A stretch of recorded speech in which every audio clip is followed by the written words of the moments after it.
ስም የተባረከ ይሁን። ደግሞ ዛሬ የጌታን ቃል አብረን እንድንካፈል ይሄ እድል ስለተገኘ እግዚአብሔር ይመስገን። እንደ እግዚአብሔር ቃል ነፍስን የሚመልስ ነገር የለም። በእውነት ኃጢአተኞች ጨዋታ ነገሩኝ ይላል ዳዊት ወይም የመዝሙር ጸሐፊ። ጨዋታ ነገሩኝ እንደ ቃል ግን አይደለም ይላል እና በጣም የሚያስደስቱ በጣም ብዙ የሚያስቁ ደስ የሚሉ ኢንተርቴን የሚያደርጉ ብዙ ጨዋታዎች ብዙ ወሬዎች አሉ። ነገር ግን እንደዚህ ቃል ጣፋጭ የለም፣ እንደዚህ ቃል ነፍስ መላሽ የለም፣ እንደዚህ ቃል መድኃኒት የለም እና ከጌታ ቃል የመማር እድል ማግኘትን በአክብሮት መያዝ አለብን ብዬ ያምናለሁ። በእውነት ስናነበው በጥንቃቄ በአክብሮት የእግዚአብሔር ስጦታ እንደሆነ አውቀን እኛም ደግሞ ስንሰማም እንደዚሁ እንድናደርግ ይህን አደራላችሁ እፈልጋለሁ። ዛሬ በተለይ አንድ ነገር እንድናስብ ልቡናችሁ ማነቃቃት እፈልጋለሁ። አሁን ጸሎት በየስፍራው በዝቷል። ሁላችሁ እንደምታውቁት ብዙ ሰው ይጸልያል። እንግዲህ እግዚአብሔር ነው የሚመዝነው የማን ጸሎት እውነተኛ እንደሆነ፣ የማን ጸሎት ደግሞ አስመሳይነት እንደሆነ የሚለካ እሱ ነው። ወደዚያ ውስጥ ልገባ አልፈልግም። በየቦታው ይጸለያል፣ በየእምነቱ ይጸለያል፣ በየጸሎት ቤቱ፣ በየመስጅዱ፣ በየቤተ ክርስቲያኑ፣ በየስፍራ ሁሉ ሰው ይጸልያል። በማህበር ይጸልያል፣ በግል ይጸልያል፣ ቤት ውስጥ ይጸልያል፣ አደባባይ ላይ ይጸልያል። ብዙ ነው የጸሎት ሰዓት አሁን እና አሁን ምንድነው ጥያቄው? አልበዛም ወይ? መንጫጫቱ ምንድነው ፍሬው? እያለቀሱ መኖር ምንድነው ዋጋው የሚል ጥያቄ አንዳንድ ሰው ልቡና ውስጥ ሊነሳ ይችላል ብዬ ጠረጥራለሁ። ምንድነው የሁሉ ጩኸት? አይሰማም ወይ እግዚአብሔር? ስንት ቀን ነው የሚለመነው የሚል ጥያቄ ይነሳ ይሆናል። የጩኸት ዋጋው ምንድነው? ለመሆኑ ሰሚስ አለ ወይ ከሚለው ጥያቄ ጀምሮ ማለት ነው ትልቅ ጥያቄ ነው። ጸሎት ፋይዳ አለው ወይ? ትካዜ በእግዚአብሔር ፊት ፋይዳ አለው ወይ? ስለሚታየው ስለሚሰማው ነገር ማዘን ዋጋ አለው ወይ? ይህንን ትንሽ አብረን እንድናስብ እፈልጋለሁ ዛሬ እና መጽሐፍ ቅዱስ በጣም በዚህ ጉዳይ ላይ ቁርጥ ያለ መልስ ነው የሚሰጠው ያለ።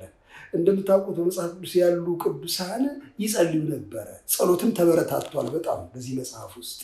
በተለይ ትንቢተ ሕዝቅኤል ላይ ግን በጣም ልቤን በሚነካኝ መንገድ የተቀመጠ አንድ ታሪክ አለ። እሱን ላነብላችሁ እፈልጋለሁ።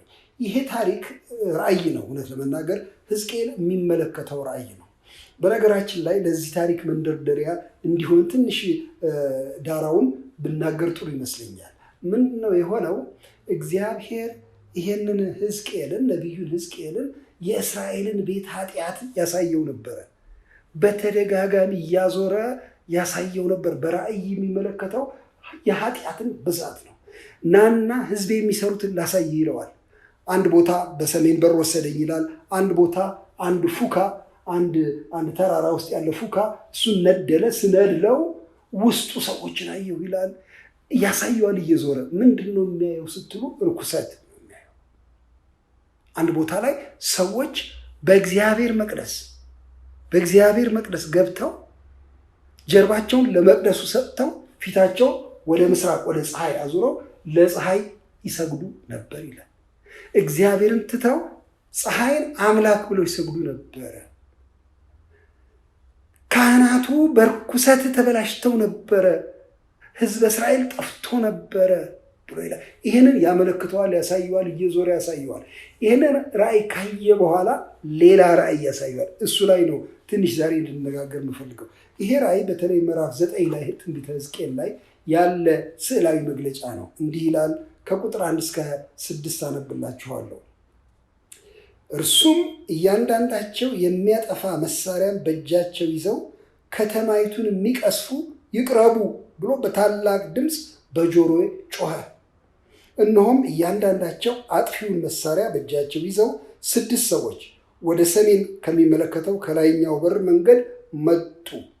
በመካከላቸውም የበፍታ ልብስ የለበሰ የጸሐፊን ቀለም ቀንድ በወገቡ የያዘ አንድ ሰው ነበረ።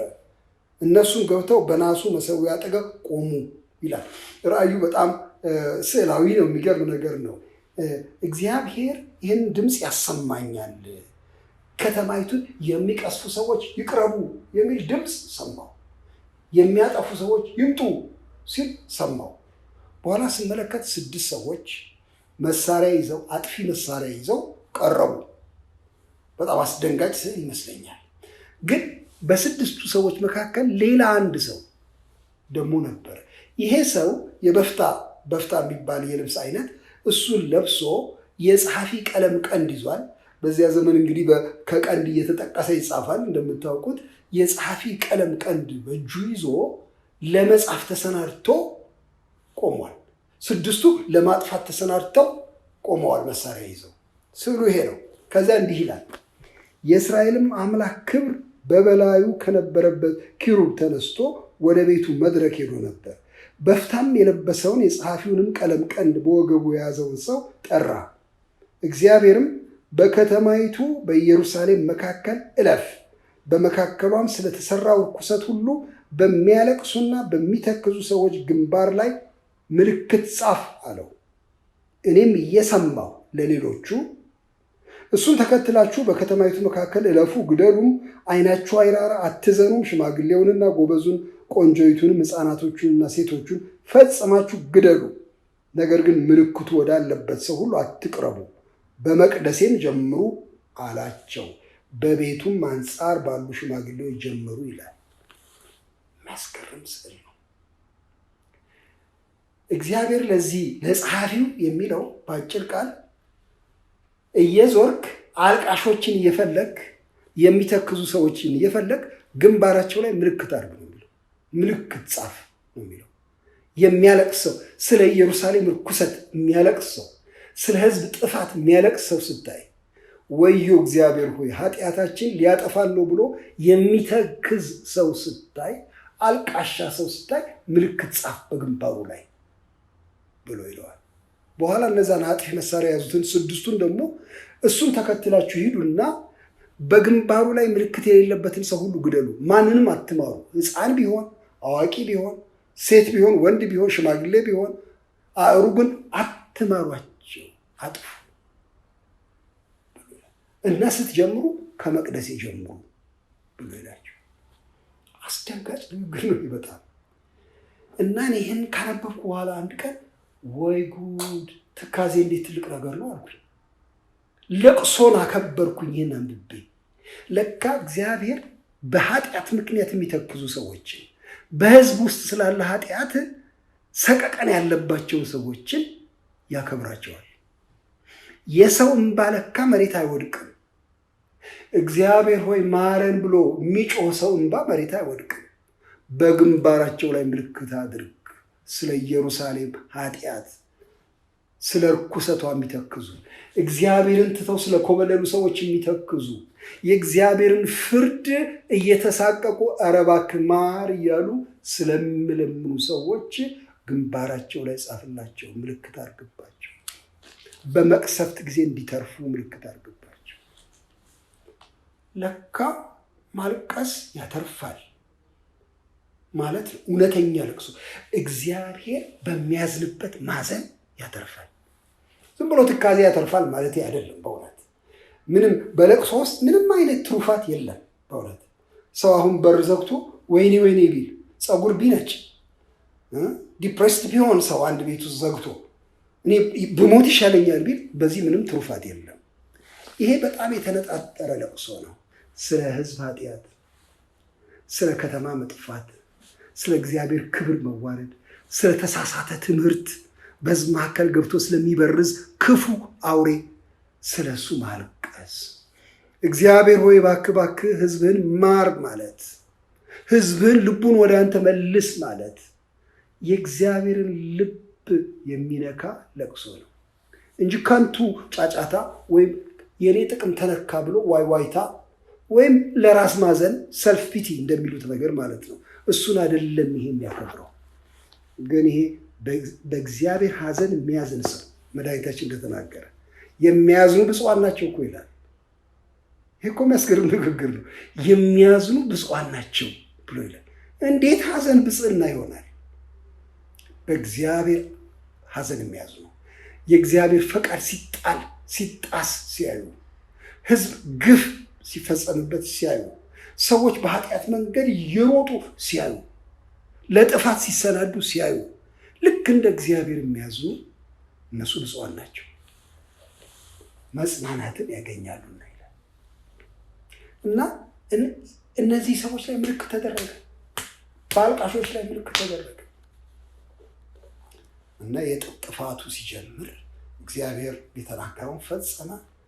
እና በጣም አንድ ደግሞ የሚያስደነግጠውን ነገር ልናገር እና ወደ መጨረሻው እመጣለሁ። የሚያስደነግጠው ነገር ምንድን ነው ያላችሁ እንደሆነ ከመቅደሴ ጀምሩ ብሎ ይላቸዋል። እነዛ 6 ሰዎች ማጥፋቱን መቅጣቱን ከመቅደሴ ጀምሩ ብሎ ይላል። እንዲህ ፍርድ ከእግዚአብሔር ቤት ተነስቶ የሚጀምርበት ሰዓት ደርሷል ይላል መጽሐፍ ቅዱስ።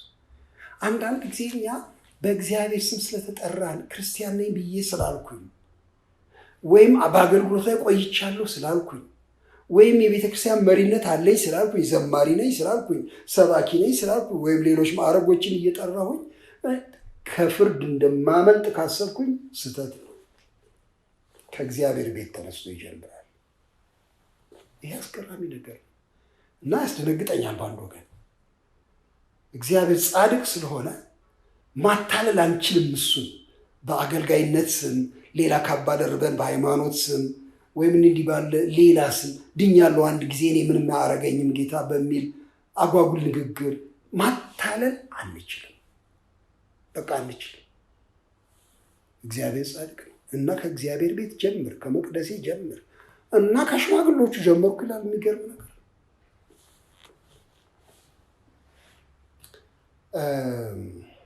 እንግዲህ ያው ዛሬ ምንድን ነው ባጭሩ ለመነጋገር የምፈልገው አልቃሻነት ያተርፋል። በእውነት እንደው የጅል ስራ እንደሆነ እንዳንቆጥር። ይሄ ጸሎት ቤት ዘግቶ ጌታ ሆይ እባክህ አትርፈን፣ እባክህ ቤተ ክርስቲያንን አድናት፣ ከረባባት ተኩላ አውጣት፣ እባክህ ከተበላሸ ትምህርት አድነን፣ እባክህ ከርኩሰት ከወደቀ ስነ ምግባር አውጣን፣ እባክህ ይህን የዚህን ሀገር ህዝብ አድን፣ የኢትዮጵያን ህዝብ አድን፣ እባክህ ወጣቱን አድን፣ ሽማግሌውን አድን ብሎ መለመን ያወጣል።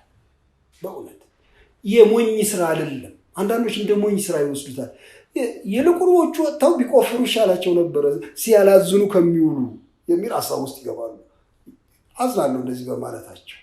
እግዚአብሔር ሰራተኛ አምላክ ነው፣ ሰውም እንዲሰራ ይሻል። ነገር ግን ይሄ ደግሞ በእግዚአብሔር ፈቃድ ለህዝብ መጸለይ ግን ትልቁ ስራ ነው። በእውነት ፍሬ ያለው ስራ ነው። በጣም ያለ እግዚአብሔር ምሕረት ምንም ልንሰራ አንችልም። የሰራነው ሁሉ ይባክናል፣ ያከማቸነው ሁሉ ይበተናል። እንግዲያው ወደ እርሱ መቅረብ ነው የሚያዋጣው።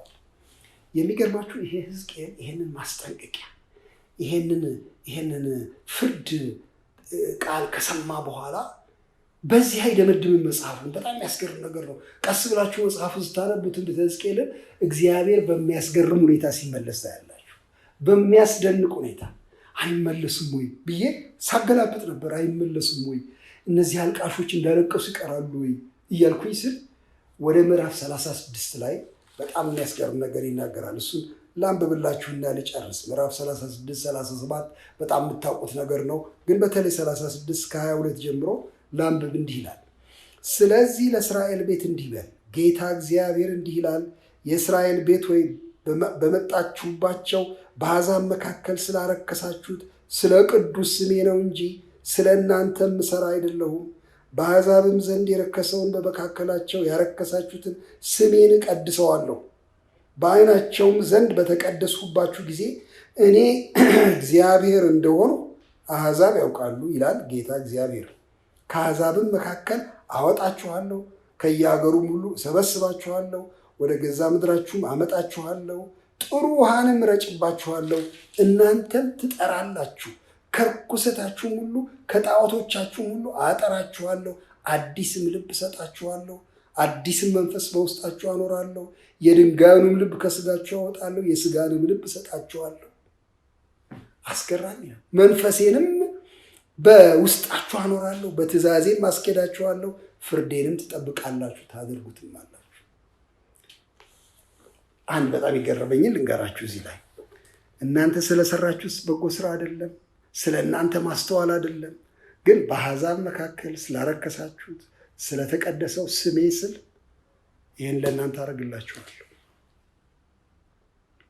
ከኃጢአታችሁ አነጻችኋለሁ፣ እረጭባችኋለሁ። በጥሩ ውሃ አጥባችኋለሁ፣ መልሼ ራሴ ያደርጋችኋለሁ የሚል ተስፋ ደግሞ ይናገራል ሕዝቅኤል።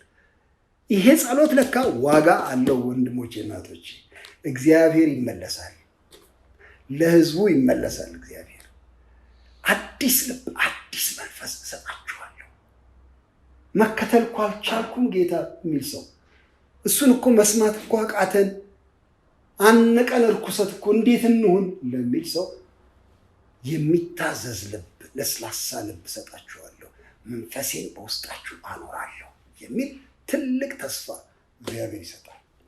ስለዚህ በአጭር ቃል ነገሩን እንደምድመውና ዛሬ መጸለያችን፣ ማልቀሳችን፣ ንስሐ መግባታችን ከንቱ ነገር አይደለም። በእውነት ከንቱ የሚሆነው ምን እንደሆነ ልንገራችሁ። በኃጢአት ጊዜ፣ በርኩሰት ጊዜ ጭፈራ ነው ከንቱ። ዋይታ ሲገባ ጭፈራ፣ ፉከራ ከንቱ ነው። የእግዚአብሔር ፍርድ በተነሳች ጊዜ ልመና ነው የሚያዋጣው። ያተርፈናል፣ እኛንም ሕዝብንም አገርንም እናተርፋለን። እና እግዚአብሔር ወደዚህ ይጣራል ሁላችንንም። እግዚአብሔር አዲስ ነገር ለማድረግ ሁሌም የተሰናዳ አምላክ ነው። እኛ በጎ ባረግነው ልክ የሚያደርግ እየመሰላችሁ እንዳታስቡ። በፍጹም በሚዛን አይገባም የኛ በጎ። ስለ ቅዱሱ ስሜ ስል እግዚአብሔር ስሙን ያከብራል፣ አሁንም ያከብራል። እግዚአብሔር እኛንም ይርዳል። የጌታ ስም የተባረከ ይሁን። እግዚአብሔር ይባርካችሁ።